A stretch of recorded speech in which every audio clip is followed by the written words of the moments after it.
Good day, I am Antea Titongkol from BBE 312. So today I'm going to share my insight about VE 18, Principles and Method of Teaching Values Education. As an aspiring teacher, I truly see in this course the importance of understanding the different approaches and strategies, especially in terms of the purposes and difference of those. So this is because when we are creating a lesson plan, these are the methods we use in every section of the lesson plan. And it is crucial that they align with the DLC. So dapat mahalaga na sa bawat part ng LP, no, yung mga approaches na gagamitin natin is tumutugma din sa DLC na meron tayo. So, in my experience, I initially found that it is really challenging to identify the differences and purposes of those approaches and strategy at first. So, nung una, nahirapan akong tingnan yung mga difference nila.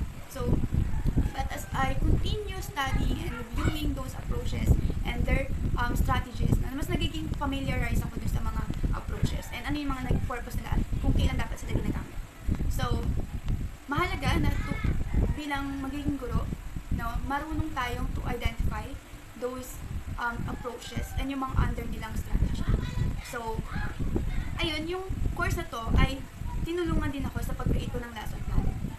Especially sa bawat part ng lesson plan is natutukoy ko kung ano yung maaaring gamitin dito na approach or strategy. But at first, syempre, nasa on the process pa rin ako ng kung paano magtutukuyin yung strategy na nilalagay ko sa bawat activity.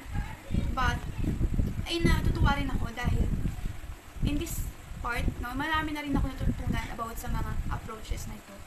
And this course become challenging for me, especially sa paggawa ng LP and sa pagdedemo.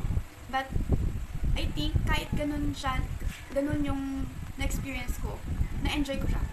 Kasi siguro kapag meron kang heart for teaching, kahit nahihirapan ka sa mga dapat gawin, no, sa bawat course, na-enjoy mo siya. Lalo na kapag dating sa pagtuturo yung ginagawa.